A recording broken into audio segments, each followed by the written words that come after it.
ಎಲ್ಲರಿಗೂ ನಮಸ್ಕಾರಗಳು. ಭಾರತೀಯರೆಲ್ಲರ ಹೆಮ್ಮೆಯ ಕ್ಷಣ.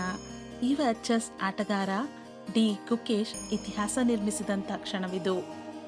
18 ವರ್ಷದ ಕಿರಿಯ ಚೆಸ್ ಆಟಗಾರ ವಿಶ್ವ ಚೆಸ್ ಚಾಂಪಿಯನ್ಶಿಪ್ನನ್ನು ಪಡೆಯುವ ಮೂಲಕ ಇತಿಹಾಸವನ್ನು ನಿರ್ಮಿಸಿದ್ದಾರೆ.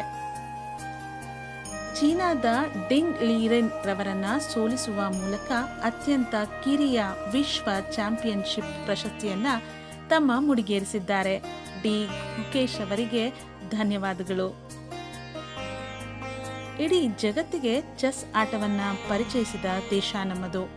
1500 ವರ್ಷಗಳ ಹಿಂದೆ ಗುಪ್ತ ಸಾಮ್ರಾಜ್ಯದಿಂದ ಚದುರಂಗ ಆಟ ಪರಿಚಯವಾಯಿತು ಎನ್ನಲಾಗ್ತಿದೆ. ಈ ಆಟ ಸುಮಾರು 172 ದೇಶಗಳಲ್ಲಿ ಇಂದು ಆಡಲಾಗ್ತಿದೆ.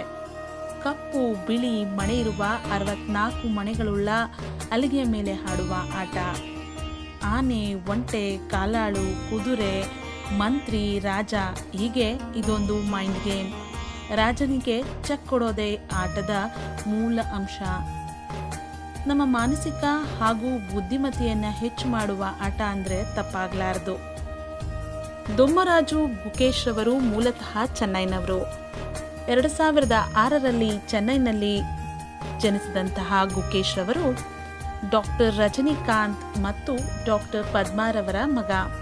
ತಮ್ಮ 7ನೇ ವಯಸ್ಸಿನಲ್ಲಿ ಚೆಸ್ ಅಭ್ಯಾಸವನ್ನು ಪ್ರಾರಂಭಿಸ್ತಾರೆ. 2015ರಲ್ಲಿ ನಡೆದ ಅಂಡರ್-9 ಏಷ್ಯನ್ ಸ್ಕೂಲ್ ಆಫ್ ಚಾಂಪಿಯನ್ಶಿಪ್ನಲ್ಲಿ ಪಾಲ್ಗೊಂಡು ಭಾರತ ಮಾತ್ರ ಅಲ್ಲ, ಇಡೀ ವಿಶ್ವದ ಗಮನವನ್ನು ಸೆಳೀತಾರೆ.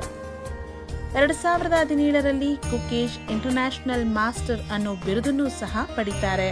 2023ರಲ್ಲಿ ಗುಕೇಶ್ ಚೆಸ್ ರೇಟಿಂಗ್ 2750 ತಲುಪುವ ಮೂಲಕ 37 ವರ್ಷಗಳ ಚೆಸ್ ಕರಿಯರ್ನಲ್ಲಿ ಭಾರತದ ಗ್ರ್ಯಾಂಡ್ ಮಾಸ್ಟರ್ ವಿಶ್ವನಾಥ್ ಆನಂದ್ ಗಳಿಸಿದ ರೇಟಿಂಗ್ ಅನ್ನು ಹಿಂದಿಕ್ಕಿ ಹೊಸ ದಾಖಲೆಯನ್ನ ಬರೀತಾರೆ. 2024ರ ಈ ಸಂಭ್ರಮ ಇಡೀ ಜಗತ್ತಿಗೆ ಅತ್ಯಂತ ಕಿರಿಯ ವಿಶ್ವ ಚೆಸ್ ಚಾಂಪಿಯನ್ ಅನ್ನ ಭಾರತ ಕೊಡುಗೆ ನೀಡಿದಂಥ ಕ್ಷಣಗಳಿವು.